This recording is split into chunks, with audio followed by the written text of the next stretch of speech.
কিছু মানুষ রয়েছে তাদের মাথায় যা আসে তাই বলে ফেলে। কারোর সাথে আপনার 6 মাস পরে দেখা হলো কোনো একটা পার্টিতে, ঈদের সময় অথবা অন্য কোথাও, হে আসসালামু আলাইকুম, আপনি তো মোটা হয়ে গেছেন, সবার সামনেই। এটা কেমন কথা? আপনি এটা মনে মনে আনতে পারেন আর নিজের মনে মনে মাশা আল্লাহ বলতে পারেন, কিন্তু সবার সামনে কেন আপনাকে এই কথা বলতে হবে? হেই, তুমি তো কয়েক বছর আগে পড়ালেখা ছেড়ে দিয়েছিলে, এখনো পাশ করনি, এখনো ফেল অবস্থাতে আছো। মানুষ আপনাকে এরকম কথা বলে আর এটা আপনাকে রাগান্বিত করে। এই অবস্থায় কি করবেন? আল্লাহ বলেছেন এটা আপনার মনের বিনয় প্রকাশের অংশ। এভাবেই আল্লাহ আমাদের বিনয় যাচাই করবেন।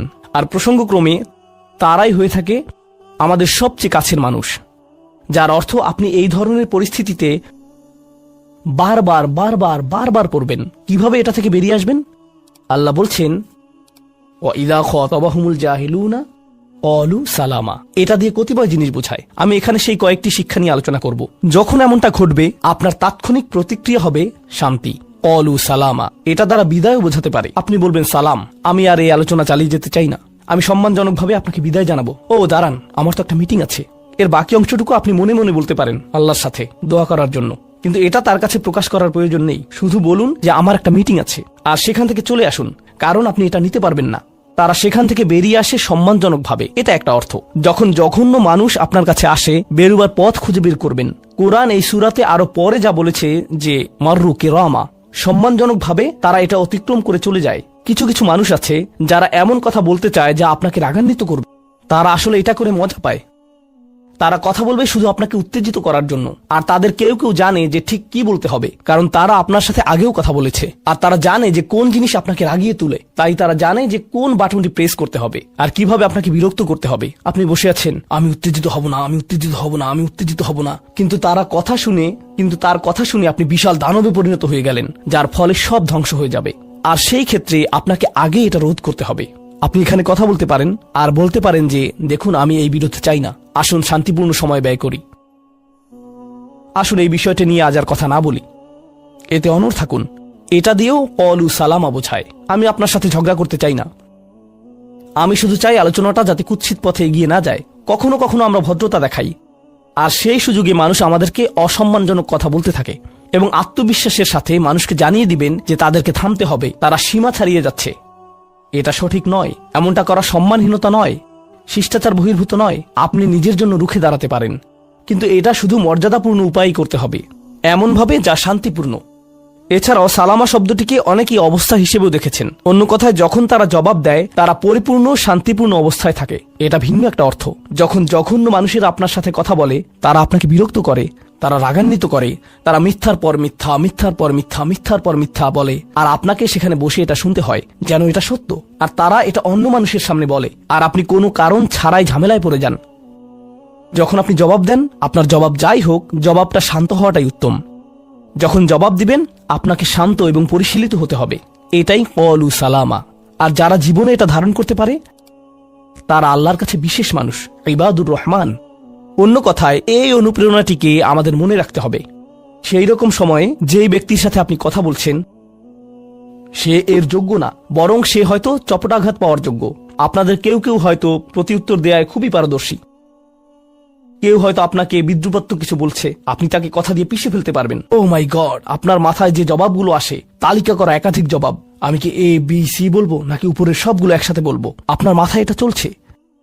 আর সেই মুহূর্তে যখন আপনি বিরত হওয়ার সিদ্ধান্ত নেন, কঠিনভাবে না বলার, প্রতিক্রিয়া না দেখানোর, শান্ত থাকার সেই শক্তি অর্জনের জন্য আপনার আর আমার অনুপ্রেরণা যা হবে তা হলো, আমি ইবাদুর রহমানের মধ্যে শামিল হতে চাই।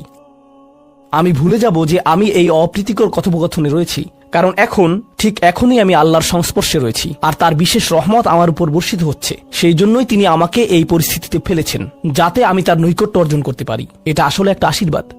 এই অপ্রীতিকর সঙ্গগুলো আসলে একটা আশীর্বাদ, যাতে আমি তার নৈকট্য পেতে পারি। সুবহানাল্লাহ। ওয়াইবাদুর রহমানিল্লাযীনা ইয়ামশুনা আলাল আরদি হাওনা ওয়া ইযা খাতাবাহুমুল জাহিলুনা ক্বালু সালামা। লক্ষ্য করুন এরপর আল্লাহ কি বলছেন। দ্বিতীয় শ্রেণীর মানুষেরা, তাদের বিশেষ গুণটি বর্ণিত হচ্ছে। প্রসঙ্গক্রমে এর অর্থ এটা না যে তারা অন্য কিছু করে না, যেমন তারা নামাজ পড়ে না, তারা হালাল খাবার গ্রহণ করে না। এগুলো তো থাকতেই হবে, তারা তো ইতিমধ্যে ইবাদ। এগুলো হলো ইবাদ হওয়ার বাইরের অতিরিক্ত গুণাবলী। দ্বিতীয় মহান গুণটি কি? দ্বিতীয় শ্রেণীর এই মানুষেরা যারা আল্লাহর কাছে প্রিয়, কোন জিনিসটা তাদের বিশেষ মানুষে পরিণত করেছে? ওয়াল্লাযীনা ইয়াবিতুনা লিরাব্বিহিম সুজ্জাদান ওয়া কিয়ামান, যারা রাত্রি অতিবাহিত করে তাদের প্রভুর উদ্দেশ্যে সিজদারত এবং দণ্ডায়মান অবস্থায়। তারা লোকচক্ষুর অন্তরালে গভীর রাতে নামাজে মশগুল থাকেন, কারণ তারা জানেন যে রাতের গভীরে আল্লাহ তাদের সবচেয়ে নিকটে থাকেন। আমাদের অনেকের জন্য এটা অনেক কঠিন যে আল্লাহ যদি তার সবচেয়ে নৈকট্যপ্রাপ্ত মানুষদের কথা বলেন, এই শ্রেণীর মানুষদের দিয়ে শুরু করাটাই প্রত্যাশিত ছিল। এটাই প্রত্যাশিত ছিল যে আল্লাহ এমন মানুষদের দিয়ে শুরু করবেন যারা সবচেয়ে বেশি নামাজ আদায় করে, বিশেষত এমন সময়ে যখন তিনি নিকটে থাকেন, যা হলো রাতের মধ্যপ্রহর। সেখান থেকে শুরু হওয়ার কথা ছিল, কিন্তু না, তিনি সেখান থেকে শুরু করেননি। তিনি বিনয় দিয়ে শুরু করেছেন, কারণ রাতের সেই নামাজ যখন আপনি এবং আমি আল্লাহর সামনে বিনয়াবনত হই, নামাজরত অবস্থায় অন্য কেউ দেখার সুযোগ না থাকে, চমৎকৃত করার মতো আর কেউ না থাকে, একমাত্র যাকে আপনি চমৎকৃত করতে চান তিনি হলেন আল্লাহ। আপনার আত্মাভিমান চলে গিয়েছে, আল্লাহর সম্মুখে দণ্ডায়মান হয়ে আপনি পূর্বেকৃত সকল অপরাধ স্বীকার করেছেন। আল্লাহর সাথে আপনি উন্মুক্ত আলোচনায় রত আছেন, সকল অহংকার থেকে মুক্ত হয়ে। যদি নিজেকে অহংকার মুক্ত করতে চান, প্রথম ধাপটি হলো আপনি কি মানুষের সামনে অহংকারকে বিসর্জন দিতে পারেন, আর তারপর আল্লাহর সম্মুখে উপস্থিত হন। আমরা এমন অনেক মানুষদের কথা জানি যারা ইবাদতে পারদর্শী, কিন্তু মানুষের কাছে তারা খারাপ হিসেবে বিবেচিত। এটা আদর্শ নয়।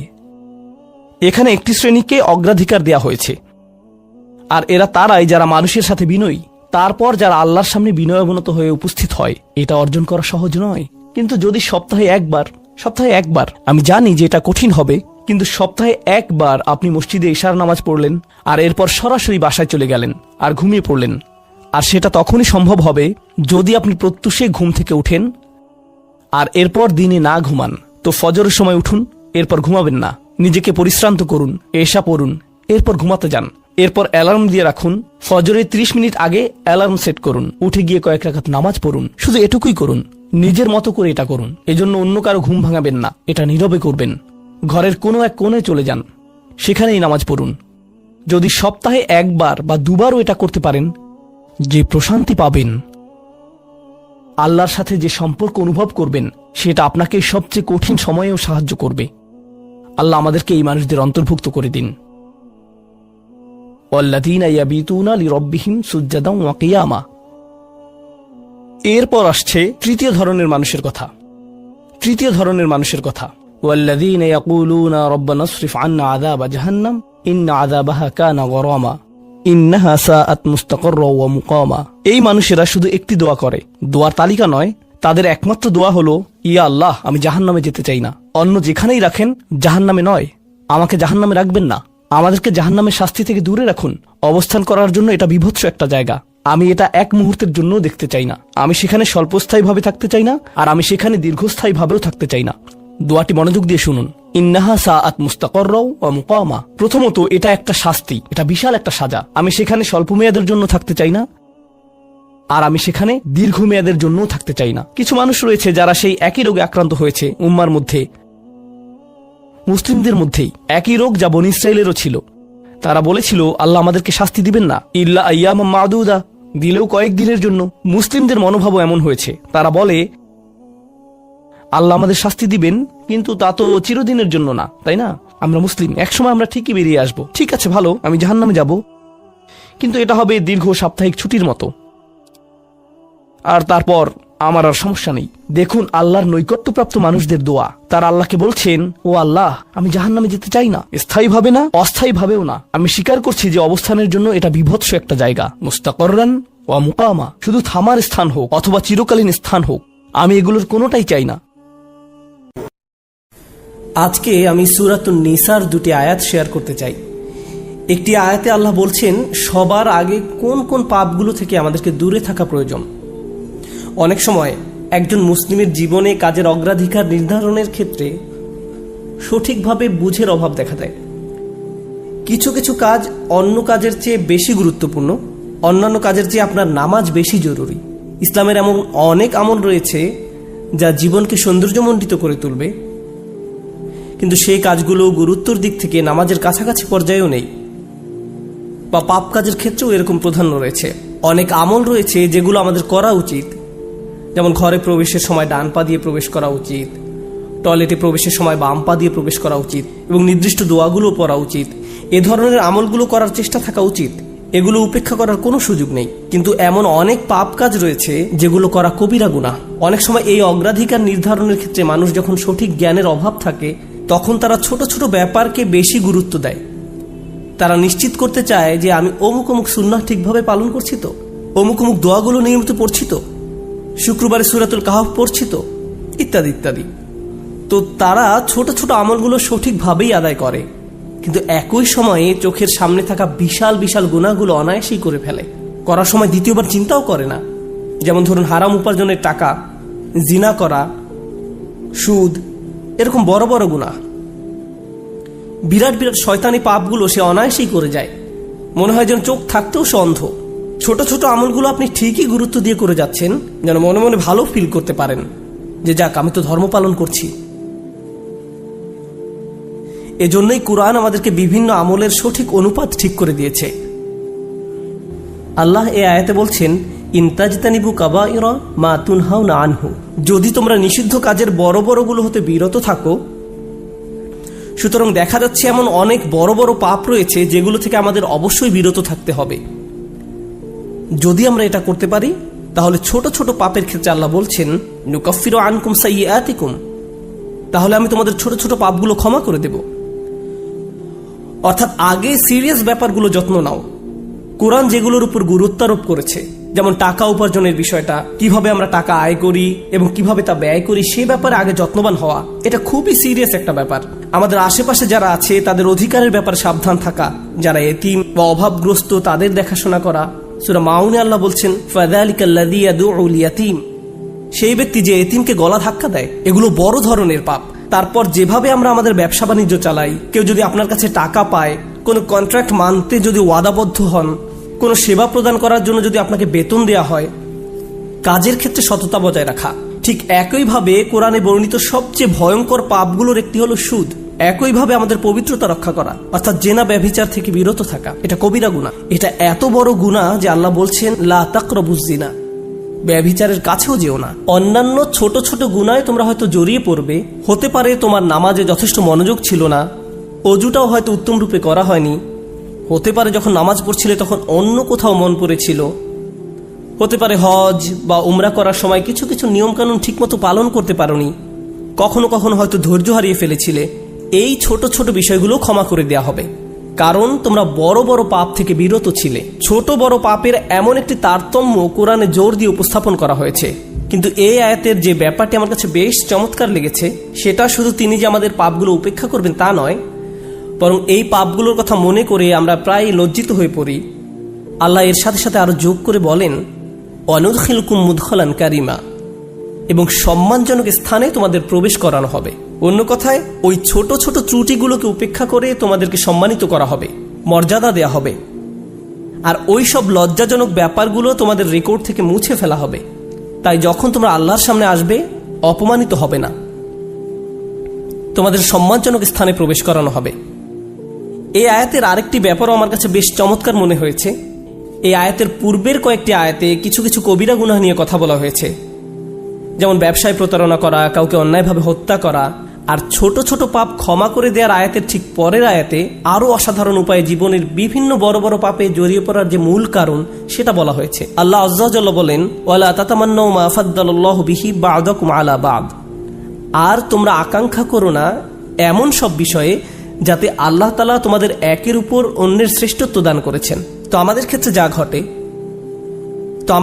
যা ঘটে যখন আমরা এমন কাউকে দেখি যে আমাদের চেয়ে বেশি টাকা উপার্জন করে, আমাদের চেয়ে তার চেহারাটাও বেশি সুন্দর, তার গাড়িটাও উত্তম, তার সাংসারিক জীবনটাও প্রশান্তির, কখনো কখনো ভাই বোনের মাঝেও এই হিংসা দেখা দেয়। যেমন আমি বলতে শুনেছি, আমার বোনের গায়ের রং আমার চেয়ে উজ্জ্বল। হিংসা বিভিন্ন প্রকৃতির হতে পারে।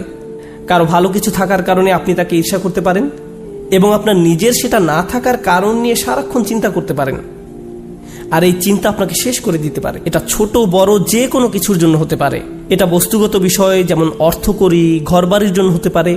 আবার অবস্তুগত বিষয়, যেমন বাবার ভালোবাসা, মায়ের ভালোবাসার জন্যও হতে পারে। বাবা কেন তাকে এত ভালোবাসে? আমার প্রতি তো এত মনোযোগ দেয় না। মা সবসময় শুধু আমার দোষ দেখেন, তিনি কখনো ওর দোষ দেখেন না। মাঝে মাঝে পিতামাতার আচরণ ব্যাপারটাকে আরো জটিল করে তোলে, কারণ তারা বারবার বলতে থাকেন, কেন তুমি তোমার ভাইয়ের মতো হতে পারো না? ও কত লক্ষ্মী। তাদের এমন আচরণ পরিবারের ভিতরে আরো বেশি হিংসা তৈরি করে। আল্লাহ এখানে বলছেন, অন্যদের যা দেয়া হয়েছে তার জন্য আকাঙ্ক্ষা করো না। আপনি নিজেই তো দেখতে পান যে আপনার চেয়ে ভালো চেহারার মানুষ রয়েছে, আপনার আমার চেয়ে বুদ্ধিমান মানুষও রয়েছে, আমাদের চেয়ে বেশি টাকা কামাই করে এমন লোকজনও রয়েছে। পরিবারে এমন কেউ থাকতে পারে যে আপনার চেয়ে বেশি প্রশংসা লাভ করে। কখনো কখনো হয়তো অন্যায়ভাবে তাদেরকে প্রাধান্য দেওয়া হয়, কিন্তু অনেক ক্ষেত্রে আসল ব্যাপার হলো আল্লাহ তার জন্য রিজিকের যে দরজা খুলে দিয়েছেন তা তিনি আমার জন্য খুলেননি, তিনি আমার জন্য অন্য দরজা খুলে দিয়েছেন। আমরা অন্য একজনকে যা দেয়া হয়েছে ঠিক সেটাই কামনা করি। আল্লাহ আপনাকে আমাকে অন্য একজনের মতো করে বানাননি। আল্লাহ অন্য মানুষদের জন্য রিজিকের যে দরজা খুলে দিয়েছেন তা হয়তো আমার জন্য দেননি। আমাদের প্রত্যেকেরই রয়েছে জীবিকা উপার্জনের স্বতন্ত্র সুযোগ। আল্লাহর অনুগ্রহ অর্জন করতে হলে আমাদের প্রত্যেককে যে সুযোগ দেয়া হয়েছে তার আলোকে কঠোর পরিশ্রম করতে হবে, অন্যদের সাথে নিজেকে তুলনা করে নয়। এই আয়াত যে ইতিবাচক বিষয়গুলোর প্রতি জোর দেয় সেটা আলোচনা করার পূর্বে আমি আরেকটা ব্যাপারে কথা বলতে চাই। এই হিংসা কেন অনেকগুলো বড় বড় গুনাহের মূল কারণ?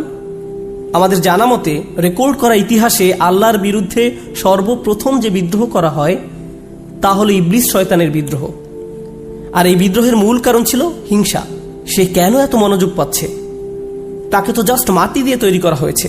এভাবেই অবাধ্যতার শুরু। মানুষ পৃথিবীতে আসার পর সর্বপ্রথম যে পাপটি সংঘটিত হয় তা হলো কাবিল কর্তৃক তার ভাই হাবিলের হত্যা। সেটাও ছিল হিংসার কারণে। এই হিংসা এতটাই জঘন্য আর কদাকার হতে পারে যে আপনি যদি ইয়াকুব আলাইহিসসালামের মতো একজন মহান নবীর সন্তানও হয়ে থাকেন, আর আপনার ভাইও যদি হয়ে থাকেন একজন অসাধারণ ছেলে যে কিনা এখনো নবী না হলেও তার মাঝে নবীর বৈশিষ্ট্য বিদ্যমান রয়েছে, এই হিংসা আপনাকে এতটাই নিয়ন্ত্রণহীন করে দিতে পারে যে আপনি তাকে হত্যা করতে উদ্যত হতে পারেন। আমি যা বোঝাতে চাচ্ছি তা হলো হিংসা এবং ঈর্ষাকে ছোট করে দেখা উচিত নয়। ব্যাপারটাকে এমন মনে হতে পারে যে এটি আমার আপনার ভিতরে একটা অনুভূতি মাত্র। মূলত হিংসার আরবি শব্দ হলো হাসাদ, আর হাসাদ শব্দের শাব্দিক অর্থ হলো আঁচড়। তারা এটাকে এভাবে বর্ণনা করে, হিংসা হলো মনের ভিতরে একটি চুলকানি। ঠিক শরীরের চামড়ার উপর কোনো পোকামাকড় কামড় দিলে আপনি যেমন চুলকাতে চান সেরকম। এটি যত চুলকাবেন অবস্থা তত খারাপ হবে। আপনার উচিত হলো একে উপেক্ষা করা, এবং এক সময় এটা এমনিতেই ভালো হয়ে যাবে। আপনাকে এটা উপেক্ষা করতে হবে। এটাই হাসাদ। ইমাম হাসান রাদিয়াল্লাহু তাআলা আনহু বলেন, আমি হিংসুকের চেয়ে এমন কোনো অনিষ্টকারী দেখিনি যাকে আসলে বেশি ক্ষতিগ্রস্ত ব্যক্তির মতো দেখায়। সাধারণত কেউ ক্ষতি করলে অন্য একজন তার এই ক্ষতির কারণে ক্ষতিগ্রস্ত হয়, কিন্তু হিংসার ক্ষেত্রে ক্ষতিকারী নিজেই নিজের ক্ষতি করে। সে হিংসা করছে কিন্তু এই হিংসার কারণে নিজেই নিজের অনিষ্টের শিকার হচ্ছে। আর এই কারণেই সূরা ফালাকে হিংসুকের হিংসা থেকে আমরা আল্লাহর নিকট আশ্রয় প্রার্থনা করি। ওয়া মিন শাররি হাসিদিন ইযা হাসাদ। হিংসুকের অনিষ্ট থেকে যখন সে হিংসা করে, ঠিক সেই মুহূর্তে যখন সে হিংসা করে, এটা খুবই গুরুত্বপূর্ণ একটা ব্যাপার। এই হিংসার কারণে আপনার আমার জীবনে ভয়ঙ্করতম সমস্যা তৈরি হতে পারে। এখন আমি নিজেকে বিশ্লেষণ করতে চাই। যখন আমি নিজেই অন্যকে হিংসা করতে শুরু করি তখন কোন কোন ধরনের নিয়ামত থেকে নিজেকে বঞ্চিত করি? যখন আমি নিজেই অন্যের উন্নতি সহ্য করতে পারি না, ব্যাপারটা আর একটু খোলাসা করে বলছি। তামান্নি জাওয়ালিন নি'মা লিদুনিহি। আপনি ইচ্ছা করেন যে তার যেন এই নিয়ামতটি না থাকে। ব্যাপারটা এমন নয় যে আচ্ছা ওই ভাই খুবই শক্তিশালী, আমি যদি তার মতো শক্তিশালী হতাম।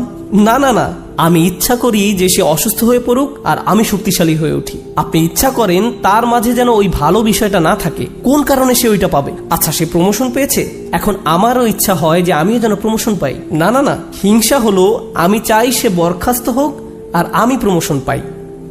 আপনি তার ব্যর্থতা দেখতে চান। আপনার ভেতরের কিছু একটা চায় তার যেন পতন ঘটে। তার পতনের ফলে আপনার জীবিকায় সমৃদ্ধি আসে না, আপনার এতে কোনো উপকার হয় না, তবু আপনার ভেতরের কিছু একটা তার পতন কামনা করে। যদি তার পতন ঘটে তাহলে আপনার কাছে তা ভালো লাগবে। এটাই হলো হাসাদ। কিভাবে এটা একজনের ভালো দিক ধ্বংস করে দেয়? আমরা ইবলিস শয়তান সম্পর্কে জানি। আল্লাহ তাকে ফেরেশতাদের কাতারে রেখেছিলেন। এর চেয়ে উন্নত কোনো মর্যাদা হতে পারে না, কিন্তু হিংসা তাকে এত উচ্চ পর্যায় থেকে একেবারে নিম্নতম পর্যায়ে নামিয়ে দিয়েছে, আল্লাহর নিকট থেকে বহু দূরে সরিয়ে দিয়েছে। চিন্তা করতে পারেন, এত বড় মর্যাদা কেড়ে নেওয়া হলো। এর মূল কারণ ছিল হিংসা। চিন্তা করতে পারেন? মূল কারণ হলো নিজেকে অনেক বড় কিছু মনে করা। হিংসার কারণে হত্যার মতো জঘন্য অপরাধ সংঘটিত হলো। আল্লাহ সূরা আরাফে বর্ণনা করেন, কাআন্নামা কাতালান নাসা জামিআ, সে যেন গোটা মানব জাতিকে হত্যা করলো। হিংসার কারণে হত্যার মতো জঘন্য অপরাধ সংঘটিত হলো। আর এই মহাপাপের মূল কারণও ছিল হিংসা। এই সকল উদাহরণের মূল শিক্ষা হলো আমাদের নিজেদেরকে ভালো করে বিশ্লেষণ করে দেখা উচিত আমরা নিজেরা এই রোগে আক্রান্ত কিনা। ভালো করে খতিয়ে দেখা উচিত আমাদের মাঝে এই ঘৃণ্য ব্যাধিটি আছে কিনা। মানুষ শুধু টাকা পয়সা নিয়ে হিংসা করে না, মানুষ প্রায় সব কিছু নিয়ে হিংসা করে। পরিবারের সবার মনোযোগের কেন্দ্রবিন্দু হওয়া, এটা এমনকি ধর্মীয় পরিমণ্ডলেও ঘটতে পারে। ভাই জানেন, অমুক শায়েখ, তার ভিডিও মানুষ বেশি দেখে। আপনি তার ফলোয়ারদের সাথে নিজের ফলোয়ারদের তুলনা করছেন কেন? মাহফিলে তাকে কেন প্রধান বক্তা করা হলো, তাকে কেন সবচেয়ে ভালো সময় বক্তব্য দিতে দেয়া হলো? এমন ঘটনা মসজিদেও ঘটতে পারে। ভাই দেখেছেন তারা কত টাকা তুলেছে, আমরা এত টাকা তুলতে পারিনি। আর এই মনোভাব প্রতিযোগিতায় সীমাবদ্ধ থাকে না, হিংসায় পরিণত হয়। কেন তারা আমাদের চেয়ে ভালো করছে? এই হিংসা এমনকি ধর্মীয় পরিমণ্ডলেও আঘাত করতে পারে। মদিনায় আসার পর সাহাবীরা ধারণা করেছিলেন মদিনার ইয়াহুদিরা সবার আগে ইসলাম ধর্ম গ্রহণ করবে। এ সম্পর্কে কোরআনে এসেছে, আফাতাতমাউনা আন ইউমিনু লাকুম, তোমরা কি আশা করো যে তারা তোমাদের কথা ঈমান আনবে? কারণ তারা আহলে কিতাব, তারা ওহী অবতীর্ণ হওয়া সম্পর্কে অবগত ছিল। তারা রাসূল সাল্লাল্লাহু আলাইহি সাল্লামকে সেভাবে চিনত যেভাবে তারা তাদের ছেলে মেয়েদের চিনতে পারত। এর কারণ ছিল আসলে হিংসা। তারা এই ব্যাপারটা মেনে নিতে পারেনি যে নবী প্রেরণের অনুগ্রহটি বনী ইসরাইলদের কাছ থেকে অন্যদের কাছে চলে যাবে। তারা চাইতো ওহী মুহাম্মদ সাল্লাল্লাহু আলাইহি সাল্লামের কাছে না এসে তাদের কারো কাছে আসুক। জীবনের এমন কোনো দিক নেই যেখানে হিংসার আক্রমণ হওয়ার সম্ভাবনা নেই। এটা আপনার চাকরি জীবনে প্রভাব ফেলতে পারে, ব্যবসায়িক জীবনে প্রভাব ফেলতে পারে, আপনার পারিবারিক জীবন, ব্যক্তিগত জীবন, ধর্মীয় জীবন, সামাজিক জীবন থেকে শুরু করে জীবনের প্রতিটি ক্ষেত্রে এর প্রভাব পড়তে পারে। সম্প্রতি বিশ্বের বিভিন্ন প্রান্তে ভ্রমণ করার অভিজ্ঞতা থেকে আমি এক নতুন ধরনের হিংসা সম্পর্কে অবগত হয়েছি। অনেক বোন এসে আমার কাছে প্রশ্ন করেন, এটা বলার কারণে হয়তো আমি সমস্যায় পড়তে পারি, যাই হোক, কোরআনে কেন পুরুষদের জন্য অমুক অমুক বিধান দেয়া হয়েছে আর নারীদের জন্য সম্পূর্ণ ভিন্ন বিধান দেয়া হয়েছে? পুরুষদের কেন বোরকা পড়তে হয় না? আমাকে এই প্রশ্ন করা হয়েছিল। ডিভোর্স আইনের ক্ষেত্রে দেখা যায় আইনগুলো কেমন যেন পুরুষের অনুকূলে। মহিলারা জান্নাতে কি পাবে?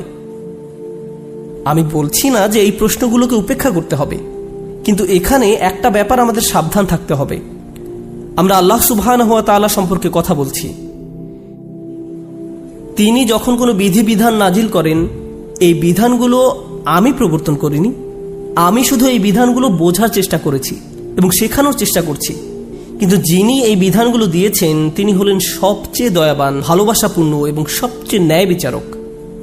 যদি এই বিধান নিয়ে আপনার অন্তরে খুঁতখুঁতে ভাব থাকে এবং মনে মনে ভাবেন যে আমার মনে হচ্ছে এখানে ন্যায্য বিধান দেয়া হয়নি,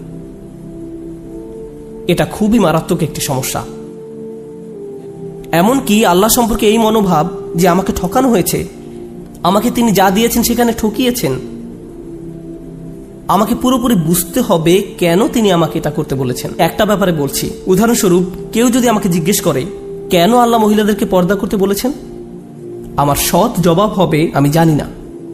আমি নিজে নিজে চিন্তা করে হয়তো এই বিধানের কিছু উপকারী দিক তুলে ধরতে পারবো, কিন্তু এই উপকারী দিকগুলো আল্লাহ অবতীর্ণ করেননি। এই উপকারগুলো আমি চিন্তা করে বুঝতে পারলাম, আর আমার এই সাহস নেই যে আমি বলবো যে অমুক অমুক যুক্তির কারণে হিজাব পড়তে হবে, কারণ এই যুক্তিগুলো আল্লাহ অবতীর্ণ করেননি। অনেক সময় আল্লাহ কোনো বিধান নাজিল করেন কিন্তু তার পেছনের কারণ বর্ণনা করেন না। তিনি বলবেন তুমি নিজে নিজে চিন্তা করে দেখো, লাআল্লাকুম তাতাফাক্কারুন লিয়াদাব্বারু আয়াতিহি, কেন এই বিধানগুলো দেয়া হয়েছে তা তোমরা নিজেরা চিন্তা করে খুঁজে নাও।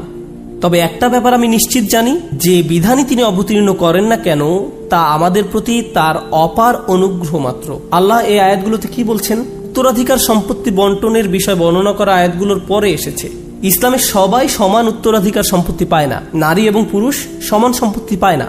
তারা মেয়ে, স্ত্রী, মা যেই হোক না কেন সমান সম্পত্তি পায় না। তাই আল্লাহ কি বলেছেন? লিররিজালি নাসিবুম মিম্মা ইকতাসাবু ওয়া লিন-নিসাই নাসিবুম মিম্মা ইকতাসাবনা, পুরুষদের জন্য রয়েছে অংশ তারা যা উপার্জন করে তা থেকে, এবং নারীদের জন্য রয়েছে অংশ যা তারা উপার্জন করে তা থেকে। এই আয়াতে মিন অর্থাৎ থেকে এই শব্দের ব্যবহারটি লক্ষ্য করার মতো। এই পৃথিবীতে যত কিছুর জন্য আপনি কাজ করেন তার সবটুকুর ফসল পাবেন না, এর থেকে একটি অংশ পাবেন আর বাকি অংশ পরে পাবেন। অথবা আপনি কাজ করেছেন কিন্তু তার কিছু অংশ সুফল পাওয়ার যোগ্য ছিল না, যেমন হয়তো আপনার নিয়ত শুদ্ধ ছিল না, কাজটা যথেষ্ট পরিশুদ্ধ ছিল না, তাই আপনি আপনার কাজের সেই অংশের মূল্য পাবেন যা মূল্য পাওয়ার যোগ্য ছিল। তাই আল্লাহ বলছেন পুরুষরা কি পাবে তার জন্য একটি মান আমি নির্ধারণ করে রেখেছি, আবার নারীরা কি পাবে তার জন্য একটি মান আমি নির্ধারণ করে রেখেছি। তারপর তিনি বলছেন ওয়াসআলুল্লাহ মিন ফাদলিহি, কুরআনের অসাধারণ একটি বাক্য। এর অর্থ হলো আর আল্লাহর কাছে তার অনুগ্রহ প্রার্থনা করো। এখানে ফাদল দ্বারা শুধু অনুগ্রহ বোঝায় না। হিংসার ক্ষেত্রে হিংসুক ব্যক্তি মনে করে অমুক আমার চেয়ে বেশি ফাদল পেয়েছে, অমুক ব্যক্তি সম্পত্তির দিক থেকে আমার চেয়ে বেশি ফাদল বা অধিক আনুকূল্য পেয়েছে, অথবা চেহারা সুরতের দিক থেকে বা সুযোগ সুবিধার দিক থেকে বেশি আনুকূল্য পেয়েছে। বাসায় কোনো মেয়েও এমনটা অনুভব করতে পারে, কারণ তার বোন বিয়ের সব প্রস্তাব পাচ্ছে কিন্তু সে পাচ্ছে না, আমার বোন আমার চেয়ে বেশি ফাদল পেয়েছে। আল্লাহ বলছেন যদি তুমি ফাদল পেতে চাও তাহলে আল্লাহর অন্য কোনো সৃষ্টির চেয়ে বেশি চাওয়ার পরিবর্তে সরাসরি আল্লাহর কাছ থেকে নিজের জন্য ফাদল চাও। নিজেকে অন্যদের সাথে তুলনা করা বন্ধ করো, বরং আল্লাহর নিকট থেকে তুমি নিজের জন্য কি পেতে পারো তার দিকে মনোযোগ দাও। মনে মনে ধরে নাও যে আশেপাশে কারো কোনো অস্তিত্ব নেই, অন্যদের কি আছে সে সম্বন্ধে চিন্তা ভাবনা করা বন্ধ করো। মনের উপর যদি এরূপ নিয়ন্ত্রণ প্রতিষ্ঠা করতে পারেন তাহলে খুবই সুখী জীবনযাপন করতে পারবেন। যদি কখনো এমনটা হয় যে তুমি ক্লাসে বসে আছো, স্যারের বক্তব্য শুনতে পাচ্ছ কিন্তু কিছুই বুঝতে পারছো না, মনে মনে ভাবছো আমি জানি না আমি কোন স্বর্গে বাস করছি, কিন্তু তোমার পাশের ছেলে বা মেয়েটি প্রতিবার হাত তুলে স্যারের প্রত্যেকটা প্রশ্নের জবাব দিচ্ছে আর তোমার মন বিষিয়ে উঠছে। মনে মনে ভাবছো যদি মেয়েটাকে কষে একটা চর দিতে পারতাম, আমি তাকে সহ্য করতে পারছি না, কারণ সে সব প্রশ্নের উত্তর দিচ্ছে। তোমার সকল মনোযোগের কেন্দ্রবিন্দুতে এমন একজন যে তোমার চেয়ে বেশি বুদ্ধিমান, যে স্যারের প্রিয় ছাত্র, যে সকলের মনোযোগ পাচ্ছে, যার কারণে তোমার নিজেকে খারাপ ছাত্র মনে হয় বা যার কারণে তারা তোমাকে লজ্জা দিচ্ছে। কিন্তু একটা ব্যাপার কি তুমি খেয়াল করেছো? তুমি সেখানে বসে আছো শুধু তুমি এবং শিক্ষক। তুমি এখানে এসেছো শিখতে, অন্যের দোষ না দিয়ে তোমার উচিত নিজেকে দোষ দেয়া। হায় হায় আমি আমার মনোযোগ হারিয়ে ফেলেছি। নিজের কাছে ব্যাখ্যা দাবি করো কেন তুমি মনোযোগ হারালে। প্রশ্ন করতে গিয়ে লজ্জা অনুভব করো না। তুমি এখানে এসেছো নিজের উন্নতি সাধন করতে, অন্যদেরকে নিজের মূল্য বোঝাতে নয়। তুমি এই জন্য শিখতে আসনি। একই কথা প্রযোজ্য চাকরির জায়গায়, পরিবারের। অন্য কাউকে বেশি দাম দেওয়া হচ্ছে বলে আপনি নিজেকে গুটিয়ে ফেলবেন না। যদি কোনো অন্যায় করা হয় আপনি কথা বলুন, কোনো কিছু যদি বলার থাকে বলুন। যদি কোনো কিছু আপনাকে বিরক্ত করে ভেতরে ভেতরে জ্বলবেন না এবং এটাকে বড় হতে দিবেন না, নিজের ভেতরে ঘৃণা তৈরি হতে দিবেন না। আমরা আল্লাহর নিকট যে দোয়াগুলো করি তার একটি হলো ওয়ালা তাজআল ফি কুলুবিনা গিল্লাল লিল্লাযিনা আমানু, ঈমানদারদের বিরুদ্ধে আমাদের অন্তরে কোনো বিদ্বেষ রেখো না। যখন আমরা কিয়ামতের দিন তার সামনে দণ্ডায়মান হব তখন যেন আমাদের অন্তরে ঈমানদারদের বিরুদ্ধে কোনো গিল বা খারাপ অনুভূতি না থাকে। আমরা দুনিয়াতেও এটা চাই না, আর জান্নাতে আল্লাহ আমাদের থেকে তা দূরে রাখুন। তাই এই ব্যাপারটা পার্থিব জীবনে ঘটতে পারে।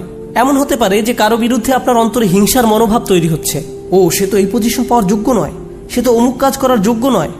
আপনার অন্তরে যদি এমন অনুভূতি তৈরি না হয় তাহলে সেটা খুবই ভালো।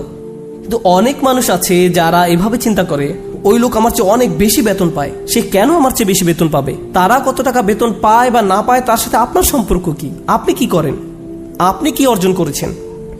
আপনার যদি মনে হয় যে আপনার আরো বেশি বেতন পাওয়া উচিত তাহলে ব্যাপারটা যথাযথ কর্তৃপক্ষকে বলুন। ওয়াসআলুল্লাহ মিন ফাদলিহি, আল্লাহর কাছে তাঁর অনুগ্রহ প্রার্থনা করুন। ইন্নাল্লাহা কানা বিকুল্লি শাইইন আলিমা, নিঃসন্দেহে আল্লাহ তাআলা সর্ববিষয়ে জ্ঞাত। যখন আমরা অন্যের সাথে নিজেকে তুলনা বন্ধ করব, যখন পুরুষ বা নারী হিসাবে কি পেলাম বা কি পেলাম না এসব নিয়ে চিন্তা করা বন্ধ করব, অমুক অমুক ব্যক্তির কারণে আমি পেছনে পড়ে আছি এমন চিন্তা করা বন্ধ করব, আপনার এবং আল্লাহর মাঝে আর কেউ নেই। যদি কোনো বিষয়ে অগ্রগতি অর্জন করতে চান সরাসরি আল্লাহকে বলুন ওয়াসআলুল্লাহ মিন ফাদলিহি। অন্যথায় সারা জীবন ধরে কেবল অন্যের বিরুদ্ধে অভিযোগই করে যেতে পারবেন। কিভাবে তারা আপনার প্রতি অন্যায় করেছে, কিভাবে তারা আপনাকে সুযোগ থেকে বঞ্চিত করেছে, কিভাবে সবাই পেয়েছে কিন্তু আপনি পাননি। আর এভাবে অভিযোগ করলে আপনার জীবন তো দুর্দশাগ্রস্ত হবেই, আপনার কারণে আপনার আশেপাশের মানুষের জীবনও দুর্বিষহ হয়ে পড়বে। এই আয়াতটি নিয়ে সর্বশেষ যা শেয়ার করতে চাই, বিশেষ করে যখন আমরা তেলাওয়াত করি ওয়া মিন শাররি হাসিদিন ইযা হাসাদ, এখানে ইযা শব্দটির দিকে বিশেষ মনোযোগ দিন। কেউ কেউ বলেন এখানে হাসাদকে বর্ণনা করা হয়েছে একটি গুণ হিসেবে, শুধুমাত্র শব্দগতভাবে ইসমে ফাইল হিসেবে নয়, বরং একজন মানুষের একটি খারাপ গুণ হিসেবে, অর্থাৎ এমন ব্যক্তি যার মাঝে হিংসার প্রবণতা আছে। কিন্তু ইজা শব্দটি একটি বিষয়ের প্রতি বিশেষ ইঙ্গিত করে। আপনার মাঝে যদি এই গুণটি থেকে থাকে, তাহলে কোনো এক সময় কুৎসিত উপায়ে এর প্রকাশ ঘটবে, আজ না হোক কাল। খারাপ কিছু একটা আপনি করে বসবেন, কারণ আপনার মাঝে খারাপ গুণটি আছে। আপনি নিজেও হাসিদ হতে চান না, হিংসুক হতে চান না। আবার যারা হিংসা করে তাদের অনিষ্ট থেকে বাঁচতে চান। আমরা দোয়া করি আল্লাহ যেন আমাদেরকে হিংসুক হওয়া থেকে রক্ষা করেন, এবং যারা আমাদের বিরুদ্ধে হিংসা করে তাদের অনিষ্ট থেকেও যেন রক্ষা করেন। আল্লাহ যেন আমাদের ভালো কাজগুলোকে নষ্ট হওয়া থেকে রক্ষা করেন। আমরা জানি রাসূল সাল্লাল্লাহু আলাইহি সাল্লাম বলেছেন, আগুন যেমন শুকনো কাঠ জ্বালিয়ে ফেলে, তেমনি হিংসাও একজন ব্যক্তির ভালো কাজগুলোকে জ্বালিয়ে দেয়। কেন তিনি এমনটি বলেছেন? কারণ যখন আপনার মাঝে হিংসা দেখা দেয়, তখন আপনার পক্ষে কৃতজ্ঞ হওয়া অসম্ভব। কারণ যখন হিংসা করেন তখন আপনার কি নেই কেবল তা নিয়েই আপনি চিন্তা করেন। আর আল্লাহর সাথে আমাদের সম্পর্ক নির্ভর করে একটি বিষয়ের উপর, তা হলো আমাদের কি কি আছে তা সব সময় স্বীকার করে যাওয়া। এভাবেই আমরা আল্লাহর প্রতি কৃতজ্ঞ হয়ে উঠি। যদি আপনার অন্তরে হিংসার বসবাস থাকে, তাহলে কোনোভাবেই আপনার পক্ষে আবদান শাকুরা অর্থাৎ আল্লাহর কৃতজ্ঞ বান্দা হওয়া সম্ভব নয়। আল্লাহ আজ্জা ওয়া জাল্লা আমাদের অন্তর থেকে হিংসা দূর করে দিন, আমাদেরকে সত্যিকার অর্থে কৃতজ্ঞ বান্দা বানিয়ে দিন। আল্লাহ সঠিকভাবে তার অনুগ্রহ চাওয়ার মতো তৌফিক দান করুন এবং আমাদের জীবনকে আরো সুন্দর করে দিন। আজকের খুতবায় আমি সূরাতুন নাহলের একটি মাত্র আয়াত নিয়ে কথা বলবো। সূরাতুন নাহল কোরআনের 16তম সূরা, আর এটি 72 নম্বর আয়াত। আমি শুরুতেই এর অনুবাদ করছি। আল্লাহু জাআলা লাকুম মিন আনফুসিকুম আজওয়াজা, আর আল্লাহ তোমাদের জন্য তোমাদের থেকে জোড়া সৃষ্টি করেছেন। ওয়া জাআলা লাকুম মিন আজওয়াজিকুম বানিন, এবং তোমাদের যুগল হতে তোমাদের জন্য সন্তান সৃষ্টি করেছেন। ওয়া হাফাদা, এবং যারা তোমাদের সেবায় নিয়োজিত। এর অর্থ নাতি নাতনিও হয়, একটু পরে নিয়ে কথা বলছি। তাহলে এর দ্বারা সন্তান সন্ততি এবং নাতি নাতনিও বোঝায়। ওয়া রাযাকাকুম মিনাত তাইয়্যিবাত, সকল উত্তম ও পবিত্র উৎস থেকে তিনি তোমাদেরকে রিজিক দিয়েছেন। আফাবিল বাতিলি মিনুন, এত সবকিছুর পরেও কি তারা ভিত্তিহীন বাতিল জিনিসের উপর বিশ্বাস করবে? অবিনিয়ামাতিল্লাহি হুম ইয়াকফুরুন, আর আল্লাহর অনুগ্রহকে তারা অস্বীকার করবে। এই আয়াতটি মূলত আল্লাহ আজ্জা ওয়া জাল্লার পক্ষ থেকে একটা গভীর অর্থপূর্ণ বার্তা। আমি আশা করছি যে কয়েক মিনিট আপনাদের সাথে ব্যয় করব। এই সময়ে অন্তত আমরা আয়াতটির কিছু অংশ নিয়ে আলোচনা করতে পারবো, নিশ্চিতভাবে সবকিছু না। কোরআনের বিভিন্ন স্থানে আল্লাহ আমাদের প্রতি তার অনুগ্রহের কথা জানিয়েছেন। তিনি আমাদের চারপাশে যে সুন্দর সুন্দর জিনিসগুলো সৃষ্টি করেছেন, যা আমাদের সেবা দিয়ে যাচ্ছে বা কল্যাণে আসছে, আর আমাদের উচিত এগুলো নিয়ে ভাবা এবং এগুলোর জন্য আল্লাহর নিকট কৃতজ্ঞ হওয়া। স্পষ্টত এই আয়াতের মূল কথাও আল্লাহর প্রতি কৃতজ্ঞ হওয়া, কারণ আয়াতটি শেষ হয়েছে একথা বলে, অবিনিয়ামাতিল্লাহি হুম ইয়াকফুরুন, যে তারা আল্লাহর অনুগ্রহের প্রতি কৃতজ্ঞ। যদি এখান থেকে একটু পেছনে এসে লক্ষ্য করেন, তাহলে বুঝতে পারবেন এই আয়াতে যা কিছু বর্ণিত হয়েছে সবকিছুর জন্য আমার আল্লাহর প্রতি কৃতজ্ঞ হওয়া উচিত। তাহলে স্পাউস, স্বামী এবং স্ত্রী, সন্তান, নাতি নাতনি, নাতি নাতনি ছাড়িয়ে আরও যারা আছে, একটু পরে এ নিয়ে কথা বলছি। আমার জীবনের সকল মানুষের জন্যই আমার কৃতজ্ঞ হওয়া উচিত। এটা তো দেখা যাচ্ছে বিশাল একটা চ্যালেঞ্জ, কারণ একটা আপেলের জন্য কৃতজ্ঞ হওয়া খুব সহজ, একটা গাড়ির জন্য কৃতজ্ঞ হওয়া খুব সহজ, কারণ গাড়িটা আপনি যা চান তাই করে। আবার খাবারের জন্য কৃতজ্ঞ হওয়া অনেক সহজ, কারণ এটি আমাদের সাথে সাথে পুষ্টি যোগায়। আপনার চাকরির জন্য কৃতজ্ঞ হওয়া সহজ, কারণ দিন শেষে আপনি বেতন পাচ্ছেন। কাপড়ের জন্য কৃতজ্ঞ হওয়া সহজ, এটি আমাদেরকে ঢেকে রাখে এবং ক্ষতিকর জিনিস থেকে সুরক্ষা দেয়। তো এমন সব জিনিসের জন্য কৃতজ্ঞ হওয়া খুবই সহজ, যেসব জিনিসের সুবিধা আমি তাৎক্ষণিকভাবে প্রত্যক্ষ করি, কিন্তু আমি বুঝতে পারছি না স্বামী, স্ত্রী, সন্তান এদের জন্য কিভাবে কৃতজ্ঞ হব। মানে বিষয়টা বেশ জটিল আকার ধারণ করতে পারে। সিরিয়াসলি, আপনি তাদেরকে দেখেছেন? তারাও আশীর্বাদ। আপনি আমার বাবাকে চেনেন, উনিও কি আশীর্বাদ? আমার বাচ্চাদের কখনো দেখেছেন তারা কিভাবে আমার সাথে কথা বলে জানেন? তারা আমার জন্য অনুগ্রহ।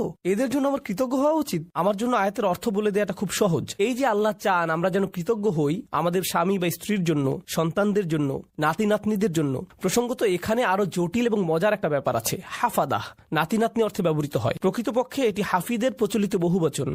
হাফিদ একবচন মানে নাতি, বহুবচন আহফাদ এবং হুফাদা, যার অর্থ নাতি নাতনিরা। আর হাফাদাহ সম্পর্কে আত-তাবারি সহ অনেকে বলেন কুল্লু মান ইউইন ওয়া ইয়াখদিম, অর্থাৎ যারাই আপনার কোনো কাজে এসেছে, যাদের সাহায্য পেয়েছেন আপনার বৈবাহিক আত্মীয়তার কারণে, এমন প্রত্যেকে যারা আপনাকে সাহায্য করেছে বা যাদের সাথে আত্মীয়তার বন্ধনে যুক্ত হয়েছেন বিয়ে করার কারণে, তারাই মূলত হাফাদায়ের অন্তর্ভুক্ত। তাই অনেক আগেই মুজাহিদ শ্বশুরবাড়ির আত্মীয়দের হাফাদায়ের অংশ বলেছেন। তাহলে এই যে কোরআনে শ্বশুরবাড়ির আত্মীয়দের নিয়েও আয়াত আছে, কারো মনে যদি জিজ্ঞাসা থাকে এ নিয়ে, ব্যাপারটা আরো জটিল আকার ধারণ করে। কারণ শ্বশুরবাড়ির আত্মীয়দের নিয়েও আমাদের কৃতজ্ঞ হওয়ার কথা। কি সিরিয়াসলি? এই মানুষগুলোর জন্য এত কিছু সহ্য করার পর এদের জন্য কিনা আমাকে কৃতজ্ঞ হওয়া উচিত? এ কারণে যখন আমি বলি আমরা একটি আয়াত পড়তে পারি, অনুবাদ করতে পারি এবং সামনে এগিয়ে যেতে পারি, অথবা থেমে গিয়ে বলতে পারি একটু থামুন, কি এটা আমার ব্যাপারে বলছে? এটা নিশ্চয়ই অন্য কারো সম্পর্কে বলছে। তাদের নিশ্চয়ই এমন সন্তানরা আছে যাদের জন্য তাদের কৃতজ্ঞ হওয়া উচিত, কারণ তাদের বাচ্চারা ভালো। তাদের বাচ্চারা আমারগুলোর মতো নয়। তাদের জীবনসঙ্গী নিশ্চয়ই তাদের অনেক প্রশান্তি দেয়। আমার জীবনসঙ্গী নয়। আমারগুলো কেবল আমাকে দুশ্চিন্তা এবং কষ্ট দেয় আর তর্ক করে। তাদের কাছ থেকে শুধু এটাই পাই। তারা তো আমাকে কৃতজ্ঞ হওয়ার কোনো কারণই দেয় না। ওরা সহজে কৃতজ্ঞ হতে পারে কারণ ওরা আল্লাহর নিয়ামত পেয়েছে, কিন্তু আমার পক্ষে তো এই পরিবারের জন্য কৃতজ্ঞ হওয়া সম্ভব না। আমার জীবনে তো তাদের মতো শান্তি নেই। আল্লাহ এখানে এরকম কোনো ব্যতিক্রম তৈরি করেননি। প্রসঙ্গত, তোমাদের যাদের ভালো সন্তান, ভালো নাতি নাতনি, চমৎকার শ্বশুরবাড়ি এবং অসাধারণ স্ত্রী আছে, তাদের উচিত কৃতজ্ঞ হওয়া। বাকিরা অনলাইনে অভিযোগ করতে পারো আর এই নিয়ে মিম বানাতে পারো। না, এভাবে কোনো পার্থক্য করা হয়নি। এটা সবার জন্য বলা হয়েছে। আমরা যদি ব্যাপারটা নিয়ে আরেকটু গভীরভাবে চিন্তা করি, নবীদের জীবনী অধ্যয়ন করলে আমরা দেখব অনেক নবীদের স্ত্রীরাই তাদেরকে কষ্ট দিয়েছেন। যেমন নূহ আলাইহিসসালাম, লূত আলাইহিসসালাম। কিছু নবীদের সন্তানেরা তাদের কষ্ট দিয়েছেন, যেমন নূহ আলাইহিসসালাম, ইয়াকুব আলাইহিসসালাম। তাদের সন্তানেরা কষ্ট দিয়েছেন। ইব্রাহিম আলাইহিসসালাম আশঙ্কায় ছিলেন যে তার নাতিরা বা ভবিষ্যৎ প্রজন্ম শিরকে লিপ্ত হবে, আর এটাই সত্য হয়েছিল ইব্রাহিম আলাইহিসসালামের বংশধরদের নিকট থেকে। তো এগুলো সবই বাস্তবতা। আল্লাহর চাইতে বাস্তবতা সম্পর্কে বেশি কেউ জানে না, আর সেই রবই এই আয়াতের শেষে আমাদের কৃতজ্ঞতা প্রকাশ করতে বলেছেন। তাই আজকের খুতবায় প্রথমে আমি আপনাদের কাছে ধাঁধার মতো প্রায় ব্যাপারটা বর্ণনা করতে চাচ্ছি, কিভাবে আমরা এর সমাধান করব বা কিভাবে আমরা এর প্রকৃত অর্থ বুঝব। কারণ আল্লাহ আজ্জা ওয়া জাল্লা আমাদের আদেশ করছেন বা তিনি মূলত অভিযোগ করছেন যে আফালা ইয়াতাদাব্বারুনাল কুরআন আম আলা কুলুবিন আকফালুহা। তারা কি কোরআন নিয়ে গভীরভাবে চিন্তা করে না, নাকি তাদের অন্তরে নিজস্ব তালা পড়ে গেছে যে যদি আল্লাহ যা বলেছেন তা নিয়ে চিন্তা করতে অপারগতা জানাই এবং গভীরভাবে না ভাবি, তাহলে সম্ভবত আমার অন্তরে হয়তো এখনো কোনো তালা পড়ে আছে। হয়তো আমি মন দিয়ে বিষয়টা ভাবছি না, নিজের জীবনে এর বাস্তব প্রয়োগ ঘটাচ্ছি না, ফলে এর গভীর অর্থ আমি বুঝতে পারছি না। আমি দোয়া করছি আমরা তার আয়াত নিয়ে গভীরভাবে চিন্তা করার সময় তিনি যেন আমাদের সবার অন্তরের তালা খুলে দেন। এখন আসুন আমরা আবার আয়াতে ফিরে যাই, এর শেষাংশে একটু মনোযোগ দেই। তিনি বলেছেন, আফা বিল বাতিলি মিনুন অবিনিয়ামাতিল্লাহি হুম ইয়াকফুরুন। তারা কি মিথ্যাই বিশ্বাস করবে? আশ্চর্যজনক একটা বাক্য। তারা কি মিথ্যাই বিশ্বাস করবে? এমন আয়াতের ক্ষেত্রে আপনি কল্পনা করতেন যদি আয়াতের শুরুটা শিরক বা মিথ্যা প্রভু নিয়ে হতো এবং বলা হতো যে তারা আল্লাহ ছাড়া অন্য কারো ইবাদত করে, এরপর তারা বাতিলে বিশ্বাস করে। এমন একটি জায়গায় আলোচনাটি যথোপযুক্ত ছিল, কিন্তু আলোচনাটি এরকম নয়। কথাটা এমন ছিল যে তিনি তোমাদের মধ্য থেকে তোমাদেরকে দিয়েছেন স্ত্রী, সন্তান, নাতি নাতনি, শ্বশুরবাড়ি, বড় পরিবার এবং যারা তোমাদের সহযোগিতা করে এসব, এবং তারপর বলা হলো এরপরও কি তারা বাতিলকে বিশ্বাস করবে? সুবহানাল্লাহ। এ কথাটা এখানে কেন? তো আরেকটা ধাঁধা, আমি একটা ধাঁধার উপর আরেকটা ধাঁধা যোগ করছি, তাই না? তারা কি মিথ্যাই বিশ্বাস করবে? এখানে মিথ্যার বিপরীত হলো সত্য, তাই না? আফাবিল বাতিলি ইউমিনুন অবিল হাক্কি হুম ইয়াকফুরুন। তারা কি মিথ্যাই বিশ্বাস করবে আর সত্যকে অস্বীকার করবে? কারণ মিথ্যার বিপরীত হলো সত্য। কিন্তু আল্লাহ সত্য শব্দটি বলেননি, বরং তিনি বলছেন আল্লাহর অনুগ্রহ। তিনি আল্লাহর অনুগ্রহ বলছেন এর পরিবর্তে। আর যদি আপনি আল্লাহর অনুগ্রহ শব্দটির বিপরীত শব্দ নেন, নাকবা, তখন এর অর্থ দাঁড়াবে তারা কি কাঠিন্যতায় বিশ্বাস করবে? তারা কি এমন জিনিসের উপর ঈমান আনবে যা তাদেরকে কষ্ট দেয়, মাসায়েব? আর তারা কি আল্লাহর অনুগ্রহ অস্বীকার করবে? হয় আপনি সত্যের বিপরীতে মিথ্যা বলবেন, না হয় অনুগ্রহের বিপরীতে কষ্ট। অথচ আল্লাহ কিন্তু এভাবে বলেননি, তিনি এগুলোকে একত্রিত করেছেন। আর আয়াতের মূল অর্থ বোঝার জন্য আমরা এখান থেকেই শুরু করব। সচরাচর ভাষা ব্যবহারে আমরা কোনো শব্দের সরাসরি বিপরীত শব্দ ব্যবহার করি। দিন রাত, ভালো মন্দ, এগুলো সরাসরি বিপরীত। কিন্তু কোরআনে আল্লাহ মাঝে মাঝে একটু জটিল বিপরীত ব্যবহার করেন। তিনি এভাবে বলেন না যে এর বিপরীত বি। তিনি বিপরীত বোঝাতে এমন ভিন্ন আঙ্গিকে আমাদের চিন্তা করান যা একমাত্র তিনিই পারেন। এখানে আল্লাহ আপনাকে আমাকে শেখাচ্ছেন যে এ আয়াতে মিথ্যার বিপরীত হলো আল্লাহর অনুগ্রহ, সত্য নয়। আর আল্লাহর অনুগ্রহ মূলত সত্যের বিকল্প হিসাবে ব্যবহৃত হয়। এই ধারণাটি খুবই শক্তিশালী। সত্যের আরবি হলো হক, আবার হক এর অর্থ উদ্দেশ্যপূর্ণ। তাই হক অর্থ কেবল সত্য নয়, উদ্দেশ্যপূর্ণও হয়। যেমন আল্লাহ বলেন, খালাকাস সামাওয়াতি ওয়াল আরদা বিল হক। তিনি বিশেষ উদ্দেশ্যে আকাশসমূহ এবং পৃথিবী সৃষ্টি করেছেন। এখানে উদ্দেশ্য বোঝাতে কোন শব্দটি এসেছে? সত্য। হক। সুতরাং হক শব্দের দুইটি দিক আছে। তো আসুন এই আয়াতটি এই দৃষ্টিকোণ থেকে চিন্তা করি। এই যে আমার অবাধ্য সন্তানেরা, আমার ছেলে আমার সাথে তর্ক করে, আমার মেয়ে আমার সালামের জবাব দেয় না, আমার নাতিরা আমাকে ভুলে গেছে, আমার স্ত্রী আমাকে কেবল অসম্মান করে, আর অন্যদের কাছে আমার দুর্নাম করে বেড়ায়। আল্লাহ বলছেন তিনি এই সব কিছুই দেখছেন, আর আমি দেখি সমস্যা। কিন্তু আসলে এরকম জটিল সম্পর্কের মধ্যেও একটা নিয়ামত আছে, আর সেই নিয়ামত বা কল্যাণ তাদের কাছ থেকে আসছে না। এই কল্যাণ কেবলই আল্লাহর কাছ থেকে আসে। তাদের কাছ থেকে শুধু কষ্ট আসে, কিন্তু সেই কষ্টের পেছনে যে প্রজ্ঞা, যে কল্যাণ আছে, তা শুধুমাত্র আল্লাহর পক্ষ থেকেই আসে। তাই আল্লাহ বলেননি অবিনিয়ামাতি হুম ইয়াকফুরুন, তিনি বলেছেন অবিনিয়ামাতিল্লাহি হুম ইয়াকফুরুন। তিনি নিয়ামাকে তার নিজের সাথে সম্পৃক্ত করেছেন। তিনি নিয়ামতকে যুক্ত করেননি তাদের সাথে, করেছেন নিজের সাথে। তাই আমরা এখন গভীরভাবে চিন্তা শুরু করা উচিত। পরিবারের ভেতর যত ঝামেলাপূর্ণ কথাবার্তা হয়, যত ঝামেলাপূর্ণ পরিস্থিতি আমাকে মোকাবেলা করতে হয়, সবগুলো নিয়ে। তাই আমরা একটু পেছনে সরে এসে আমাদের দৃষ্টিভঙ্গি বদলাবো নিজেদের পরিবার নিয়ে। কারণ এই আয়াতটি আমাদের বৃহত্তর পরিবার সম্পর্কেই। মূলত বেশিরভাগ মানুষের ক্ষেত্রেই যদি জীবনের কিছু নিয়ে অভিযোগ করার থাকে, অর্থনৈতিক বা স্বাস্থ্যগত ব্যাপার ছাড়া যদি তাদের জীবনে কোনো মানুষ নিয়ে অভিযোগ করার থাকে, সেই মানুষটি সম্ভবত নিজ পরিবারের কেউ। জীবনের অধিকাংশ নাটকের অবস্থান এখানে। জীবনের সকল চাপের উৎপত্তি এখান থেকেই। ফোন আসলে ফোনের কাছে যাবার আগেই আপনি বলে ওঠেন, আল্লাহ তার কল যেন না হয়। মনোবল শক্ত করে নিচ্ছেন আগে থেকেই। অথবা কোনো বিয়েতে বা অনুষ্ঠানে গিয়ে আপনি ভালো সময় কাটাচ্ছেন, হঠাৎ আপনার স্ত্রী আপনার দিকে তাকালো বা আপনি তার দিকে তাকালেন। স্ত্রী ভাবতে লাগলো, ওহো আজকে আমার খবর আছে। বাড়ি ফেরার জন্য গাড়িতে ওঠা মাত্রই তিনি বকাঝকা শুরু করবেন। পরিস্থিতি ভালো মনে হচ্ছে না। পরবর্তী ঝগড়া শুরু হওয়ার আগেই যেন দাঁতে দাঁত চেপে প্রস্তুতি নেওয়া শুরু করলেন। জানেন, সম্ভবত ব্যাপারটাকে অন্য দৃষ্টিকোণ থেকেও দেখা যায়। সম্প্রতি আমাকে একজন একটা প্রশ্ন করেছেন। আজকের আয়াতটি ভালোভাবে বোঝার জন্য এটি একটা উদাহরণ হতে পারে। মা আর মেয়ের মধ্যে ফোনে কথা হচ্ছে। মা বলছে, জানো তোমার অমুক কাজিন, আমরা তার নাম দিলাম কাজিন এ, তোমার কাজিন এ সবসময় কাজিন বি সম্পর্কে বাজে কথা বলে। তার সমস্যাটা কি? কেন সে সারাক্ষণ কাজিন বি সম্পর্কে মন্দ কথা বলে? মেয়ে বলল, এটা নিয়ে চিন্তা করো না মা, সে তার ভালো ভালো আমলগুলো তাকে দিয়ে দিচ্ছে। কারণ কারো পেছনে কটু কথা বললে আখিরাতে নিজের ভালো কাজগুলো তাকে দিয়ে দিতে হবে। তাই এ নিয়ে কোনো চিন্তাই করো না মা। মেয়েটি আমাকে জিজ্ঞেস করলো, আমি যখন এভাবে বলি, এভাবে বলা কি ঠিক? আমি এই কথোপকথনটি শোনার পর বললাম, আচ্ছা তোমরা যখন এভাবে আলোচনা করছো যে কাজিন এ এরকম খারাপ কাজ করছে, তোমরাও তো তখন গীবত করে ফেলছো, কাজটা উল্টা হয়ে গেল না? এরপর আছে আরেক সমস্যা, তুমি কি অতি সহজেই বলে ফেলছো না যে চিন্তা করো না, আমরা আখিরাতে তার কাছ থেকে নিয়ে নিব? কেউ যদি তোমার সারা জীবনের সঞ্চয় কেড়ে নিতে চায়, এখনই তোমার বাড়িতে এসে তোমার গাড়ির চাবি, ক্রেডিট কার্ডস, ব্যাংক পাসওয়ার্ড নিয়ে নেয় আর বলে বের হয়ে যাও, তখন তো বলবে না যে চিন্তা করো না, আমরা আখিরাতে নিয়ে নিব। তুমি তো এই জীবনের জিনিসগুলোই ছেড়ে দিতে পারো না, আর এত অনায়াসে তোমার কাজিনের আখিরাত ছেড়ে দিচ্ছ। কোনো সমস্যা নেই, আমরা শেষ বিচারের দিন নিয়ে নিব।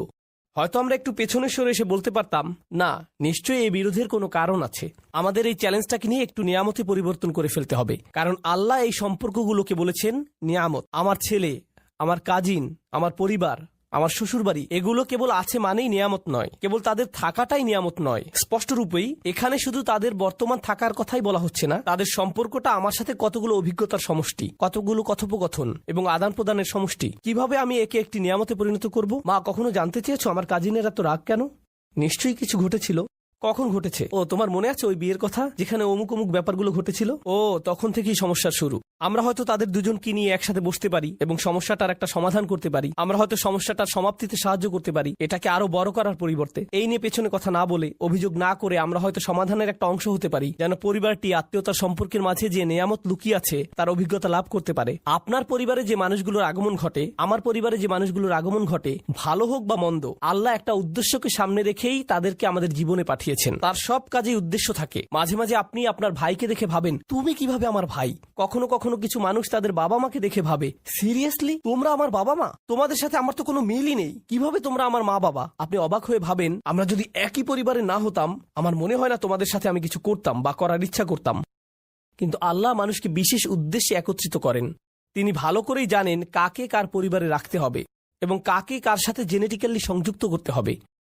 এমনকি তিনি আপনার শ্বশুরবাড়ির ব্যাপারেও প্ল্যান করে রেখেছেন। ইন্না লিল্লাহি ওয়া ইন্না ইলাইহি রাজিউন। এর জন্যও তিনিই পরিকল্পনা করে থাকেন।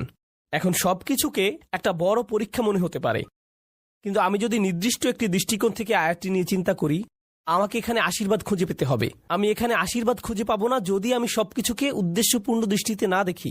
সম্ভবত এই ঝগড়ার পেছনের উদ্দেশ্য আমাকে খুঁজে বের করতে হবে এবং সঠিক কাজটি করতে হবে, সঠিক কথাগুলো বলতে হবে যেন এই বিরোধের নিষ্পত্তি হয়। আল্লাহ এমন মানুষদের নিয়ে কথা বলেছেন যারা সত্যিই তাকে বিশ্বাস করে। তিনি তাদের সম্পর্কেও বলেন যারা বিপরীতে ফাসাদ তৈরি করে। তিনি বলেন তারা ছিন্ন করে ফেলে আল্লাহ যা অবিচ্ছিন্ন রাখার নির্দেশ দিয়েছেন। পারিবারিক বন্ধনগুলো অটুট রাখা সত্যিই কঠিন। স্বামী স্ত্রীর সম্পর্ক মজবুত রাখা কঠিন। সন্তান সন্ততিদের মাঝে বন্ধন বজায় রাখা কঠিন। ভাই বোনদের মাঝে রাগারাগি তীব্র আকার ধারণ করতে পারে। পিতামাতা এবং সন্তানদের মাঝেও রাগারাগি তীব্র আকার ধারণ করতে পারে।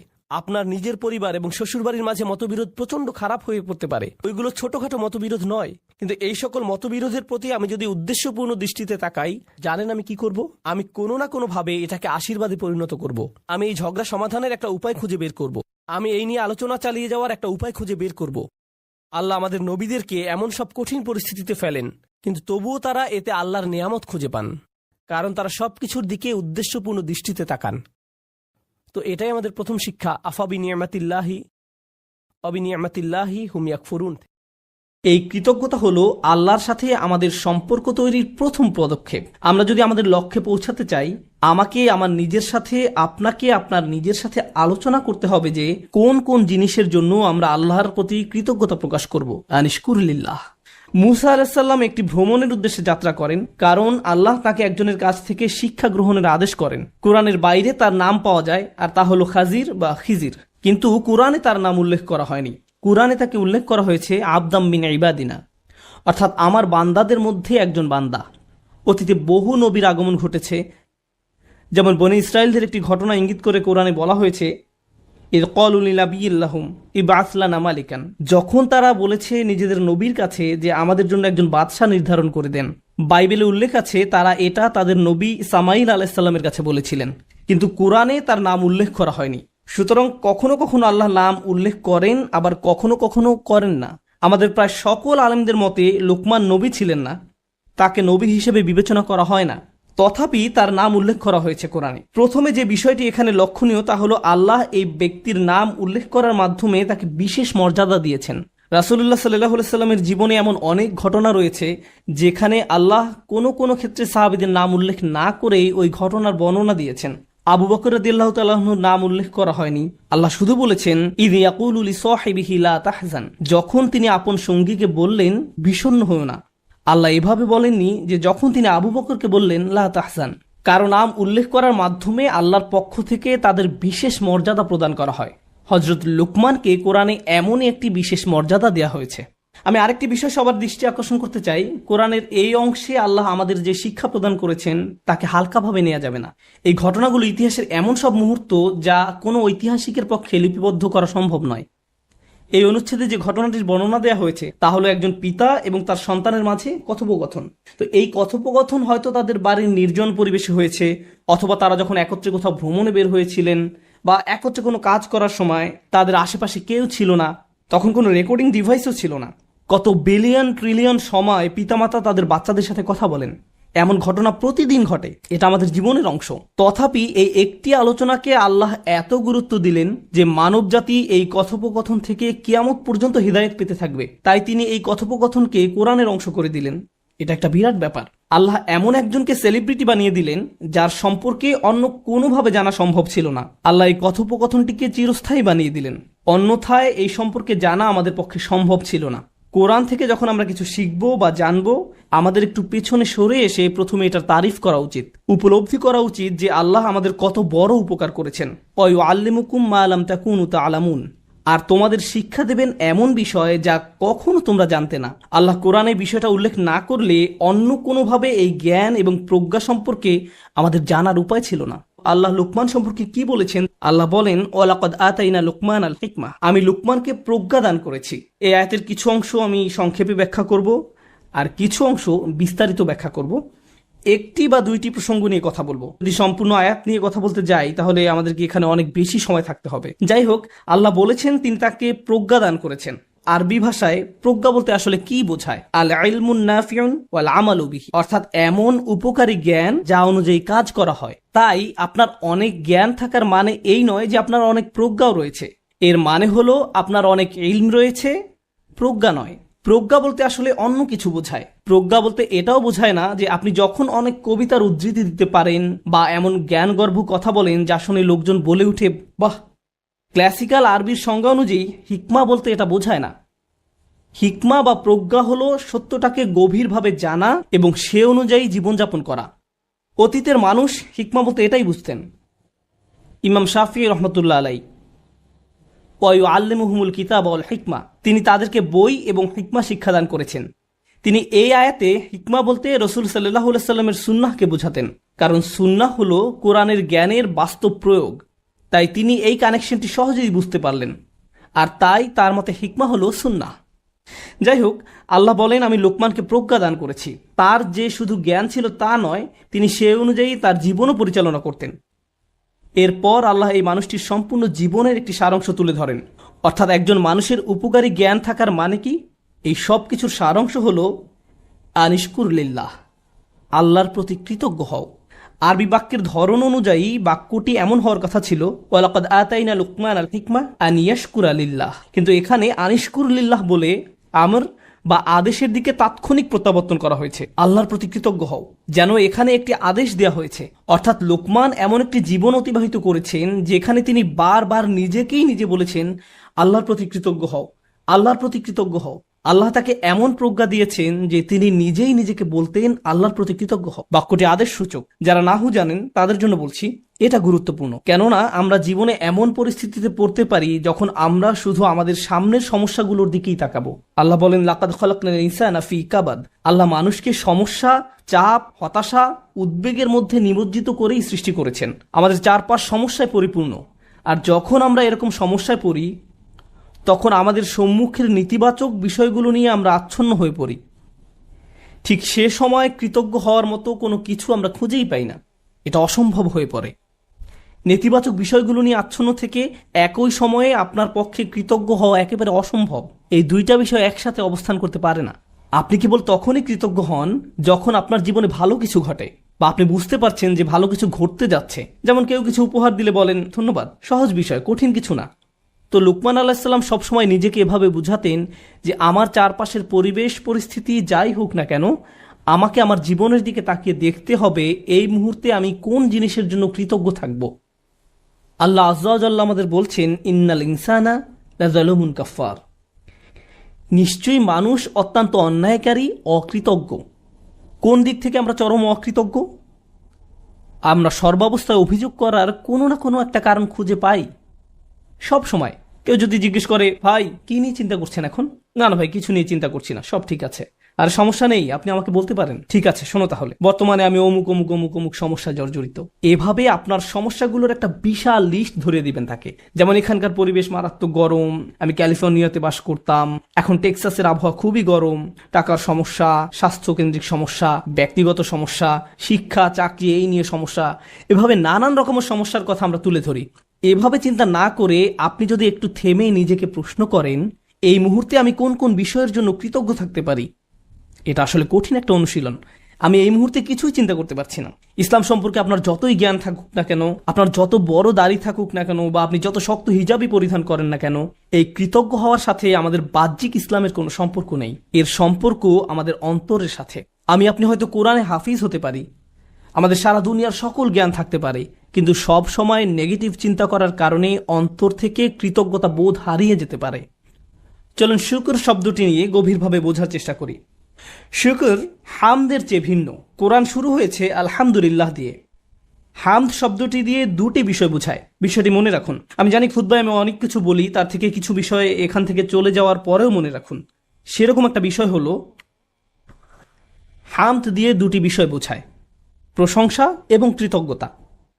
প্রশংসা এবং কৃতজ্ঞতা এর মানে কি? আপনি যখন পাশ দিয়ে একটি সুন্দর গাড়ি চলে যেতে দেখেন, হয়তো বলে ওঠেন গাড়িটা অনেক সুন্দর। আপনি তো আর গাড়িটার প্রতি কৃতজ্ঞতা প্রকাশ করেন না, আপনি শুধু গাড়িটার প্রশংসা করেন। কিন্তু কেউ যদি আপনাকে সুন্দর একটি গাড়ি উপহার দেয় তখন কি করেন? তাকে বলেন থ্যাংক ইউ। এর নাম কৃতজ্ঞতা। কখনো কখনো আপনি কৃতজ্ঞ হওয়া ছাড়াও প্রশংসা করতে পারেন, আবার কখনো কখনো আপনি প্রশংসা না করেই কৃতজ্ঞতা প্রকাশ করতে পারেন। এরকমও ঘটে। যেমন ইব্রাহিম আলাইহিস সালাম তার পিতার প্রতি কৃতজ্ঞ ছিলেন, যেহেতু তার পিতা তাকে বড় করেছেন, কিন্তু তার বাবার প্রশংসা করতে যাবেন না। কেননা তার বাবা মূর্তি তৈরি করতেন। প্রশংসা না করেই তার প্রতি কৃতজ্ঞ থাকতে পারেন। মুসা আলাইসাল্লাম ফেরাউনের প্রতি কৃতজ্ঞ ছিলেন, যেহেতু ফেরাউনের ঘরে তিনি বড় হয়েছেন। কিন্তু তার মানে এই নয় যে তিনি ফেরাউনের প্রশংসা করতে যাবেন। যেমন কখনো কাউকে যদি ধন্যবাদ জানান, সে চায় আপনি তার প্রশংসাও করবেন, কিন্তু আল্লাহর সাথে ব্যাপারটা ভিন্ন। আল্লাহর সাথে প্রশংসা এবং কৃতজ্ঞতা সবসময় একত্রে ব্যবহৃত হয়। কিন্তু আজকের আলোচ্য আয়াতগুলো আসলে প্রশংসা সম্পর্কে নয়, কারণ এখানে আনিহমাদ লিল্লাহ বলা হয়নি। খেয়াল করেছেন তো? এখানে বলা হয়েছে আনিশকুর লিল্লাহ, শুধু কৃতজ্ঞতা, জাস্ট কৃতজ্ঞ হওয়া। আমরা আল্লাহর প্রশংসার দিকে যাচ্ছি না। যখন কৃতজ্ঞতা এবং প্রশংসা একত্রিত হয় তখন আমরা বলি হামদ। এটা আসলে হামদের পূর্বের ধারণা। এই কৃতজ্ঞতা হলো আল্লাহর সাথে আমাদের সম্পর্ক তৈরির প্রথম পদক্ষেপ। আমরা যদি আমাদের লক্ষ্যে পৌঁছাতে চাই, আমাকে আমার নিজের সাথে, আপনাকে আপনার নিজের সাথে আলোচনা করতে হবে যে কোন কোন জিনিসের জন্য আমরা আল্লাহর প্রতি কৃতজ্ঞতা প্রকাশ করব। আনিশকুর লিল্লাহ। আমি আপনাদের পূর্বেই বলেছিলাম, প্রজ্ঞা মানে শুধু উপকারী জ্ঞান নয়, এটা শুধু উচ্চমানের চিন্তার নাম নয়। এর সম্পর্ক জ্ঞান অনুযায়ী আপনার আচরণ কতটুকু পরিবর্তিত হচ্ছে তার সাথে সম্পর্কযুক্ত। আপনারা সম্ভবত এই কথাটি বহুবার শুনেছেন, গ্লাস কি অর্ধেক খালি নাকি অর্ধেক পূর্ণ? যে সবসময় আল্লাহর প্রশংসা করে সে অর্ধেক পানি পেয়েই আল্লাহর প্রশংসা করবে, আর যে অকৃতজ্ঞ সে বলবে গ্লাসটি কেন পরিপূর্ণ না, পানি কেন ঠান্ডা নয়, কেন এই রুমটি এত গরম। অসম্পূর্ণতা নিয়ে সব অভিযোগ। যে আল্লাহর প্রতি কৃতজ্ঞ নয় তার মনোভঙ্গি এমনই, সে এমন আচরণই রপ্ত করে। তারপর আল্লাহ বলেন, তিনি বলেন ওমা ইয়াশকুর ফা ইন্নামা ইয়াশকুরু লিনাফসিহি, যে কৃতজ্ঞতা প্রকাশ করে, অর্থাৎ শুধু লোকমান আলাইহিস সালাম নয়, যে কেউ কৃতজ্ঞতা প্রকাশ করে সে তা নিজের কল্যাণেই করে। হয় আমি সবসময় লোভী এবং অসুখী, যেমন আমি আমার সম্পর্কগুলো নিয়ে অসুখী, আমার সন্তানদের নিয়ে অসুখী, আমার পিতামাতাকে নিয়ে অসুখী, বন্ধুদের নিয়ে অসুখী, চাকরি নিয়ে অসন্তুষ্ট, যে জামা কাপড়গুলো পরিধান করি তা নিয়ে অসন্তুষ্ট, আমার চেহারা নিয়ে অসন্তুষ্ট, পড়ালেখা নিয়ে অসন্তুষ্ট, আমার সম্পর্কে মানুষের মতামত নিয়ে আমি অসন্তুষ্ট। এভাবে সব সময় আমি কিছু না কিছু নিয়ে অসন্তুষ্ট থাকি। আমি এমনই। আপনার অবস্থা যদি এমন হয়, আপনি সারাক্ষণ যদি বিভিন্ন জিনিস কামনা করতে থাকেন, এই আয়াতটি আমাদের শিক্ষা দিচ্ছে যে আপনি এর মাধ্যমে আসলে নিজেকেই কষ্ট দিচ্ছেন। আপনি নেগেটিভ চিন্তার মাঝে নিজেকে ডুবিয়ে রাখছেন, আর এটা আপনাকে অসার, নিস্তেজ বানিয়ে ফেলছে। প্রকৃতপক্ষে কৃতজ্ঞতার জিন্দেগি পরিত্রাণ নিয়ে আসে। এটা আপনাকে নেগেটিভ চিন্তা থেকে মুক্তি দান করে, ফলে আপনি অনেক বেশি কর্মক্ষম থাকেন, সক্রিয় থাকেন। কৃতজ্ঞতা আপনাকে মানসিক শক্তি দান করে, আশাবাদী করে তোলে, উজ্জীবিত করে তোলে। আপনি এমন সব কাজ করতে পারেন যা অন্যথায় সম্ভব হতো না। আমার অভিজ্ঞতা হলো, আশা করি আপনাদের অভিজ্ঞতা এমন নয়, দুর্ভাগ্যক্রমে মুসলিম উম্মাহ হিসেবে আমরা নেতিবাচক চিন্তায় আসক্ত হয়ে পড়েছি। আমরা নেতিবাচকতায় এমন আসক্ত যে কাউকে উম্মার জন্য কিছু করতে দেখলে বলি, কি লাভ এসব করে, কোনো কিছুরই পরিবর্তন হবে না। তার কাজে ভালো কিছু দেখার পরিবর্তে আমরা বলি, আরে ভাই এতে কোনো লাভ হবে না, কোনো লাভ হবে না, অমুক অমুক সমস্যাগুলোর তো কোনো সমাধান হয়নি। ফিরে আসো, আমাদের সাথে নেগেটিভ ক্লাবে যোগ দাও, তুমি এত পজিটিভ চিন্তা কেন করো? অর্থাৎ কাউকে পজিটিভ দেখলে আমাদের কেমন যেন একটা গা জ্বালা করে। জিনিসটা তো এরকম হওয়ার কথা নয়, কেন আমরা তাকে আবার নেগেটিভ জগতে ফিরিয়ে আনছি না? দুঃখজনকভাবে কখনো কখনো এই মনোভাব এমন মানুষদের মাঝে দেখা যায় যাদেরকে আমরা অনুসরণ করি, যেমন পিতামাতা। যখন একজন পিতা সবসময় নেতিবাচক চিন্তা করেন, যখন মা সবসময় নেগেটিভ চিন্তায় ডুবে থাকেন, কিভাবে সেই পরিবারে কৃতজ্ঞ ছেলে মেয়ে বেড়ে উঠবে? তারা যদি আপনাকে সবসময় অভিযোগ করতে দেখে, সব সময় আপনাকে দুঃখ ভারাক্রান্ত দেখে, আপনার বাচ্চারা যদি আপনাকে কখনো কোনো কিছুর জন্য কৃতজ্ঞ হতে না দেখে, কার কাছ থেকে তারা কৃতজ্ঞতা শিখবে? এমন অনেক মুসলিম আমার কাছে আসে যারা নিজেদের ধার্মিক মুসলিম হিসেবে পরিচয় প্রদান করে না। আমি আপনার কিছু ভিডিও দেখেছি, কিন্তু আমি আসলে কখনো মসজিদে যাই না। আমি তখন জিজ্ঞেস করলাম যে কেন আপনি নিজেকে ধার্মিক মুসলিম হিসেবে পরিচয় দেন না? নিজেকে ধার্মিক মুসলিম সমাজের অংশ মনে করতে আপনার দ্বিধা কেন? উত্তরে তারা কি বলে জানেন? তারা বলে এই ধার্মিক মুসলিমরা সব সময় বিপর্যস্ত থাকে, তাদের সবসময় রাগান্বিত দেখায়। কিভাবে এমনটা হলো? যে মানুষদের কাছে স্বর্গীয় ব্যাপার রয়েছে তাদের অবস্থা এমন কি করে হলো? এই আয়াতে প্রজ্ঞা বলতে কৃতজ্ঞতা বোঝানো হয়েছে। হিকমার সারমর্ম হলো, হিকমার নির্যাস হলো শুকর বা কৃতজ্ঞতা। যে নিয়মিত আল্লাহর দ্বীন সম্পর্কে জ্ঞান লাভ করতে থাকে তাকে কেন এমন দুর্দশাগ্রস্ত লাগবে? মূলত আপনি যত বেশি কৃতজ্ঞ হবেন আপনাকে তত বেশি ইতিবাচক দেখাবে সব সময়। সবকিছুতেই আপনি ইতিবাচক দিকটি খুঁজে পাবেন। এমনকি যখন আমরা দুঃখ ভারাক্রান্ত হয়ে পড়ি, তখন আমরা নিজেদের এই বলে প্রবোধ দেব যে আমি এই মুহূর্তে কোন কোন বিষয়ের জন্য কৃতজ্ঞ থাকতে পারি। তারপর নিজের মনকে শক্ত করে আবার দাঁড়িয়ে যান। এখন আমার মুসা আলাহিসাল্লামের কথা মনে পড়ে গেল। আমি আসলে সব সময় মুসা আলাহিসাল্লামের এই ঘটনাটি দ্বারা অনুপ্রাণিত হই। তিনি নীল নদ পার হয়ে অপর প্রান্তে চলে গেলেন। তার সাথে বনি ইসরায়েলের হাজার হাজার মানুষ, আর সবাই ঘরবাড়িহীন, নিঃস্ব। তার উপর তারা মরুভূমিতে বিচরণ করছেন। তাদের মাথার উপর কোনো ছাদ নেই। পুরুষ, নারী, শিশু, বৃদ্ধ সবাই হয়তো কষ্টে কান্নাকাটি করছে। আমরা এখন টেক্সাসের 100 ডিগ্রি ফারেনহাইট তাপমাত্রায় 20 মিনিট থাকতে পারি না। বলে উঠি আমাকে এখনই বাসায় যেতে হবে। আর তারা মরুভূমিতে বাস করছেন। এখন মুসা আলাইসাল্লাম তাদেরকে শান্ত করার লক্ষ্যে তাদের উদ্দেশ্যে বক্তব্য দিবেন। তিনি তাদেরকে বললেন, লা ইন শাকারতুম লা আযীদান্নাকুম, যদি তোমরা কৃতজ্ঞ হও আমি তোমাদের বাড়িয়ে দেব। আমি ভেবেছিলাম যে তিনি তাদের ধৈর্য ধরা নিয়ে খুতবা দিবেন, কিন্তু না, তিনি তাদের উদ্দেশ্যে কৃতজ্ঞতা নিয়ে খুতবা দিলেন। কেউ হয়তো বলতে পারে, আরে আমরা কি নিয়ে কৃতজ্ঞ হব? আবহাওয়ার অবস্থা দেখেছো, আমাদের বাচ্চাদের অবস্থা, আমরা ক্ষুধায় কাতর, গায়ের জামাটা ছাড়া আর কোনো জামা নেই, আমাদের কোনো খাবার নেই। কৃতজ্ঞ কিসের জন্য কৃতজ্ঞ হব? আপনি যদি একটু থেমে চিন্তা করেন, কারণ ফেরাউনের বাহিনী তোমাদের হত্যা করতে পারেনি, অথবা তোমরা ডুবে যাওনি, অথবা তোমরা এখন আর মিশরীয়দের দাস নও, তোমাদের বাচ্চাদের আর জবাই করা হচ্ছে না, তোমাদের মহিলাদের আর নিপীড়িত জীবনযাপন করতে হচ্ছে না, চোখের সামনে মহিলাদের নির্যাতিত হওয়ার দৃশ্য আর পুরুষদের দেখতে হচ্ছে না। তোমরা এই সব কিছুর জন্য কৃতজ্ঞ নও? অভিযোগ করছো? কৃতজ্ঞ হওয়ার জন্য আপনি সব সময় কিছু না কিছু খুঁজে পাবেনই। সব সময় এমন কিছু পাবেন যা আরো খারাপ হতে পারত। সুতরাং এই ধরনের প্রজ্ঞা নিয়ে বেঁচে থাকা খুবই কঠিন। কিন্তু কেউ যদি এভাবে জীবনযাপন করতে পারে, তাহলে সে শুধু নিজেরই উপকার করলো। অমাইয়াশকুর ফা ইন্নামা ইয়াশকুরু লিনাফসিহি, যে কৃতজ্ঞতা প্রকাশ করে সে তা নিজের কল্যাণেই করে। আল্লাহ ওয়াদা করেছেন, লা আযীদান্নাকুম, আমি তোমাদের আরো বেশি দান করব। আল্লাহ আপনার জীবনের প্রতিটি ক্ষেত্রেই আপনাকে সমৃদ্ধি দান করবেন, যেমন হেদায়েত, স্বাস্থ্য, রিজিক সহ সকল ক্ষেত্রে সবকিছুই ঠিক হয়ে যাবে যদি আমি আর আপনি আল্লাহর প্রতি কৃতজ্ঞ হতে পারি। এটাই এখানে প্রজ্ঞা। তারপর তিনি বলেন, ওমান কাফারা ফা ইন্নাল্লাহা গানিয়্যুন হামিদ, আর যে কৃতজ্ঞ হয় আল্লাহ অভাব মুক্ত। আল্লাহ হলেন গানি এবং হামিদ, তিনি ধনী এবং প্রশংসিত। অর্থাৎ আপনার প্রশংসা তার দরকার নেই, মানুষের প্রশংসার দরকার হয়, কিন্তু আল্লাহর প্রশংসার দরকার নেই। কিছু মানুষ বলে, কেন আমি তার প্রতি কৃতজ্ঞ হব? তোমাদের প্রভুর কেন এত প্রশংসা দরকার হয়? সাধারণ নাস্তিকরাই প্রশ্ন করে, কেন তোমাদের রব সবসময় প্রশংসা করতে বলে? আল্লাহ বলেন, তিনি হলেন গানি, তার কোনো কিছুর প্রয়োজন নেই, তার প্রশংসার দরকার পড়ে না। এটা তোমাদের জন্য, এই প্রশংসা করার মাধ্যমে তোমরাই উপকৃত হবে। তিনি হলেন হামিদ, তোমরা প্রশংসা করো বা না করো, তিনিই প্রশংসার মালিক। শুধু শুকর বা কৃতজ্ঞতা নয়, বরং হামদ বা প্রশংসাও তার অধিকারভুক্ত। তিনি আপনার প্রশংসার জন্য অপেক্ষা করেন না। তারপর এই মানুষটি হযরত লোকমান, যিনি কৃতজ্ঞতা এবং শুকরিয়ার জিন্দেগি যাপন করতেন, আর এই দুইটি গুণ তার জীবনের সবকিছুতেই দীপ্তি ছড়িয়েছিল। তিনি কোনো কিছু সম্পাদন করতে গেলে এই গুণগুলো তার মনোভঙ্গি ঠিক করে দিত। আপনি কি কাজ করেন সেটা যেমন গুরুত্বপূর্ণ, তার চেয়েও বড় গুরুত্বপূর্ণ ব্যাপার হলো এই কাজের প্রতি আপনার মনোভঙ্গি কেমন। শুধু কি করেন তাই নয়, বরং কিভাবে করেন সেটাও গুরুত্বপূর্ণ। আপনারা উভয়ে বিসমিল্লাহ বলে খাওয়া শুরু করেছেন, সব কিছু দেখতে একই রকম, কিন্তু একজনের কৃতজ্ঞতার মনোভঙ্গি ছিল আর অন্যজনের সেটা ছিল না। একজন এই দুনিয়া এবং পরকাল উভয় জগতেই লাভবান হবে, অন্যজন হবে না। অন্যজন এই সমস্ত উপকারের দরজা বন্ধ করে রেখেছে, কারণ যে দৃষ্টিভঙ্গিতে সে খেয়েছিল সেটা কৃতজ্ঞতার দৃষ্টিভঙ্গি ছিল না। শুকর শুধু কাজের নাম নয়, এটা মনোভঙ্গিরও নাম।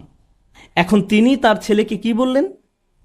ওয়াইজ ক্বালা লুকমানু লিইবনিহি ওয়া হুয়া ইয়াইযুহু। লুকমান যখন উপদেশ দেওয়ার সময় তার ছেলের দিকে ফিরে বললেন, হে আমার ছেলে, আমার প্রিয় সন্তান, লা তুশরিক বিল্লাহ, আল্লাহর সাথে শিরক করো না, আল্লাহর কোনো অংশীদার সাব্যস্ত করো না। কিন্তু আলোচনার সূত্রপাত তো শিরক দিয়ে হয়নি, মূর্তি পূজা নিয়ে তো এই কথাবার্তা শুরু হয়নি। আলোচনা তো ছিল কৃতজ্ঞ হওয়া নিয়ে।